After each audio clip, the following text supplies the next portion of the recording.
اعوذ باللہ السمیع العلیم من الشیطان الرجیم بسم اللہ الرحمن الرحیم السلام علیکم ورحمۃ اللہ وبرکاتہ۔ ڈیئر اسٹوڈنٹس، آج انشاءاللہ ہم پڑھیں گے ایمانیات اور عبادات۔ 7ویں کلاس اسلامیات بک ہے۔ سب سے پہلے ایمانیات یعنی ایمان میں کون کون سی چیزیں شامل ہیں۔ پیارے بچوں، اس سبق کو بڑے آسان طریقے سے، بڑے اچھے طریقے سے سمجھنا بھی ہے اور یاد کرنا بھی ہے، ٹھیک ہے۔ ایمانیات کیا چیز ہے، عبادات کیا چیز ہے، ٹھیک ہے، ان دونوں چیزوں کا آپس میں تعلق کیا ہے، انشاءاللہ یہ ساری چیزیں ہم پڑھیں گے۔ سب سے پہلے بات آتی ہے ایمانیات کی۔ ایمانیات کیا ہے؟ یعنی کون کون سی ایسی چیزیں ہیں کہ جن پر یقین رکھ کے، جن کو اپنے عقیدے میں لا کے ہم مسلمان ہوتے ہیں، ایماندار ہوتے ہیں۔ سب سے پہلے ان چیزوں کا ذکر ہوگا، ٹھیک ہے۔ اس میں رسالت پر ایمان، عقیدہ آخرت پر ایمان، کتابوں پر ایمان، فرشتوں پر ایمان، یوم آخرت پر ایمان، یہ ساری چیزیں، ٹھیک ہے۔ اور اگلی بات ہے ایمانیات کے بعد عبادات، ٹھیک ہے۔ یعنی ایمان لانے کے بعد پھر ہم نے اللہ کی عبادت کون کون سی کرنی ہے، ٹھیک ہے۔ پھر کون کون سی عبادتیں ہم پر فرض ہوتی ہیں، انشاءاللہ وہ پڑھیں گے۔ سبق کی ریڈنگ کریں گے اور پھر اس کی مشق بھی حل کریں گے۔ ویڈیو اچھی لگے تو آپ نے لائک بھی کر دینا ہے اور چینل کو سبسکرائب بھی کر لینا ہے۔ تو چلتے ہیں، سب سے پہلے تعارف۔ زیر نظر باب دوئم ایمانیات اور عبادات دو موضوعات پر مشتمل ہے، ٹھیک ہے جی۔ ایمانیات میں رسولوں پر ایمان، رسالت اور اس کے تقاضے کے عنوان پر قرآن مجید اور سنت نبوی کی روشنی میں تحریر کیا گیا ہے تاکہ طلبہ کے ذہنوں میں تمام انبیاء پر ایمان لانے، ان کی عزت و توقیر کرنے کے جذبات پروان چڑھیں، ٹھیک ہے جی۔ یعنی ایمانیات میں تمام انبیاء کی رسالتوں اور نبوتوں پر ایمان تاکہ تمام انبیاء کی محبت اور توقیر اور عزت ہمارے دلوں میں پروان چڑھے، یعنی وہ جذبہ ابھرے اور اندر سے وہ محبت پیدا ہو، ٹھیک ہے جی۔ عبادات میں اسلام میں عبادت کے تصور کی وضاحت کی گئی ہے، ٹھیک ہے۔ یعنی عبادت کا تصور کیا ہے؟ ارکان اسلام کی ترتیب اور ان کو ادا کرنے کی فضیلت اور طریقہ بیان کیا گیا ہے۔ دعا ہر عبادت کی جان ہے۔ دعا کرنے سے انسان کی عاجزی کا اظہار ہوتا ہے۔ دعا کی اہمیت و فضیلت قرآن مجید اور احادیث نبویہ کی روشنی میں بیان کی گئی ہے، ٹھیک ہے جی۔ یہ سب سے پہلے آپ کو باب دوم کا تعارف مل رہا ہے کہ آپ نے اس باب میں پڑھنا کیا ہے، ٹھیک ہے۔ زکوٰۃ کی فضیلت اور معاشرتی اہمیت کو بھی تحریر کیا گیا ہے۔ زکوٰۃ اسلامی معیشت کی ریڑھ کی ہڈی ہے۔ دولت کو جمع کر کے رکھنے سے منع کیا گیا ہے۔ اس عنوان میں زور دیا گیا ہے کہ زکوٰۃ کو نظام کے طور پر اپنا کر معاشرے میں سماجی اور معاشی خوشحالی لا سکتی ہے، ٹھیک ہے جی۔ اب سب سے پہلے آئے گی ایمانیات۔ تو ہم ایمانیات میں سب سے پہلے کیا پڑھ رہے ہیں؟ رسولوں پر ایمان، ٹھیک ہے جی۔ رسولوں پر ایمان، تو یہ ہم نے سب سے پہلا ٹاپک اس میں پڑھنا ہے، ٹھیک ہے۔ یعنی جتنی دیر تک تمام رسولوں پر ہمارا ایمان نہیں بنتا، ان سب کی ہم عزت نہیں کرتے، توقیر نہیں کرتے، ٹھیک ہے، اور سب کو اللہ کا رسول نہیں مانتے، اتنی دیر تک ہم ایماندار نہیں ہیں۔ یہ ایمان کی پہلی بات ہے، ٹھیک ہے۔ اللہ پر ایمان، اور اللہ کے بعد کیا ہے؟ رسولوں پر ایمان۔ رسولوں پر ایمان لانا بھی اصل میں اللہ پر ایمان ہے، کیونکہ رسول جو ہے کس کے ہیں؟ اللہ کے ہیں، اور اللہ نے بتایا ہے کہ یہ رسول ہیں۔ تو رسولوں پر ایمان لانا اور اللہ پر ایمان لانا اصل میں دونوں بات ایک ہی ہے، ٹھیک ہے۔ چلتے ہیں جلدی سے اپنے سبق کی جانب۔ تو اس کو ریڈ کرنے کے لیے ہم سب سے پہلے کیا پڑھیں گے؟ رسول پر ایمان۔ رسول کے لغوی معنی پیغام دے کر بھیجا ہوا، ٹھیک ہے، بھیجا ہوا کے ہیں، یعنی کسی کو پیغام دے کر بھیجا جائے اس کو رسول کہتے ہیں، ٹھیک ہے۔ یعنی اللہ نے پیغام دے کر رسولوں کو دنیا میں بھیجا ہے تو وہ اس لیے رسول ہے۔ اصطلاح میں رسول کے معنی ہے ایسا برگزیدہ شخص جو اللہ تعالیٰ کا پیغام لوگوں تک پہنچائے، ٹھیک ہے۔ اللہ تعالیٰ نے اپنا پیغام لوگوں تک پہنچانے کے لیے جن خاص بندوں کو منتخب فرمایا ہے ان کو نبی اور رسول کہا جاتا ہے، ٹھیک ہے۔ یہ ہے رسول کی تعریف۔ اللہ تعالیٰ نے اپنا پیغام دینے کے لیے جن خاص بندوں کو منتخب فرمایا ہے ان کو نبی یا رسول کہا جاتا ہے۔ قرآن مجید میں نبی اور رسول دونوں الفاظ استعمال ہوئے ہیں، ٹھیک ہے جی۔ اللہ تعالیٰ نے انسانوں کی ہدایت کے لیے کم و بیش 1,24,000 انبیاء اور رسولوں کو مبعوث فرمایا ہے۔ سلسلہ نبوت و رسالت حضرت آدم علیہ السلام سے شروع ہوا اور حضرت محمد مصطفیٰ علیہ السلام پر ختم ہو گیا۔ آپ صلی اللہ علیہ وسلم اللہ کے آخری رسول ہیں، آپ کے بعد کوئی رسول یا نبی نہیں آئے گا۔ یہ اس عقیدے کو عقیدہ ختم نبوت کہتے ہیں، ٹھیک ہے جی۔ سبق کی ریڈنگ اس لیے ضروری ہے کہ آپ کے پیپر میں یہ سوال آ سکتا ہے کہ عقیدہ ختم نبوت سے کیا مراد ہے، تو آپ نے یہ لکھنا ہے کہ اللہ کے نبی علیہ الصلوۃ والسلام اللہ کے آخری رسول ہیں، آپ کے بعد کوئی رسول آنے والا نہیں ہے۔ اس عقیدے کو عقیدہ ختم نبوت کہتے ہیں، ٹھیک ہے۔ آگے قرآن کی آیت بھی آ گئی ہے، مشہور ترین آیت ہے سورۃ الاحزاب، آیت نمبر 40 سورۃ الاحزاب۔ ما کان محمد ابا احد من رجالکم، نہیں ہے محمد صلی اللہ علیہ وسلم ابا، ابو جان یعنی باپ، ٹھیک ہے، ابا احد من رجالکم، تم میں سے کسی ایک کے بھی باپ۔ ما کان محمد ابا احد من رجالکم، تم مردوں میں سے کسی کے والد نہیں ہیں، ولکن رسول اللہ، لیکن وہ اللہ کے رسول ہیں، وہ خاتم النبیین، اور اللہ کے آخری نبی ہیں، خاتم النبیین ہیں، ٹھیک ہے جی۔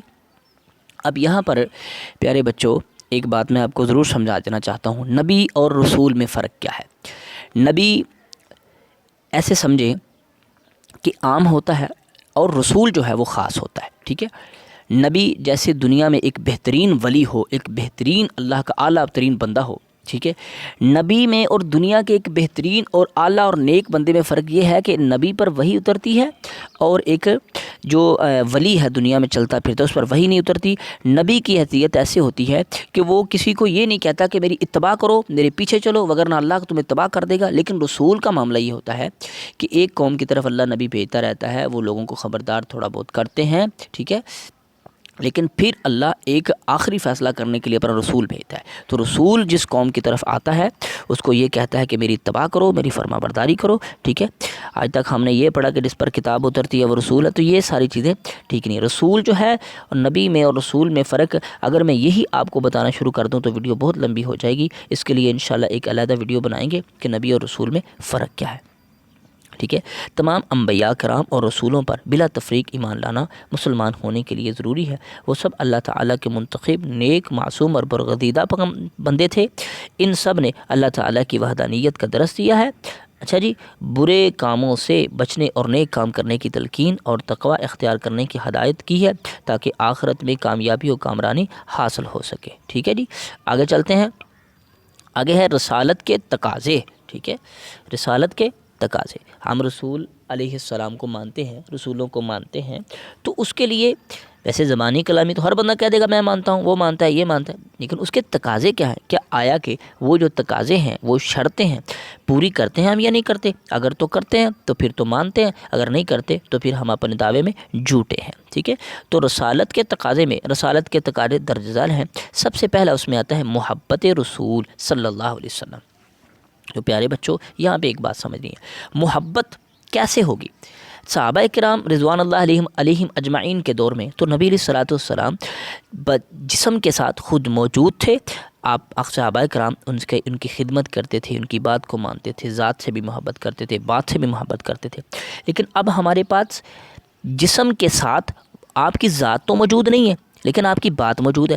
ذات کے ساتھ محبت ہمارے عقیدے میں موجود ہے، لیکن اگلی بات ہے محبت میں عملی تقاضا کیا ہے کہ ہم پیغمبر علیہ الصلوۃ والسلام کی ہر بات کو مانیں، ہر بات پر ایمان لائیں، ہر بات کو آپ کی سنت کو اس پر عمل کرتے جائیں۔ یہ ہے آپ کی محبت کا تقاضا، ٹھیک ہے۔ جو سب سے پہلے ہے محبت رسول صلی اللہ علیہ وسلم۔ محبت رسول رسالت پر ایمان کا اہم تقاضا ہے۔ حضرت صفوان بن قدامہ رضی اللہ تعالیٰ عنہ فرماتے ہیں کہ میں نے رسول اکرم صلی اللہ علیہ وسلم کی خدمت میں عرض کیا کہ اپنا دست اقدس بڑھائیں، میں آپ صلی اللہ علیہ وسلم کی بیعت کرنا چاہتا ہوں۔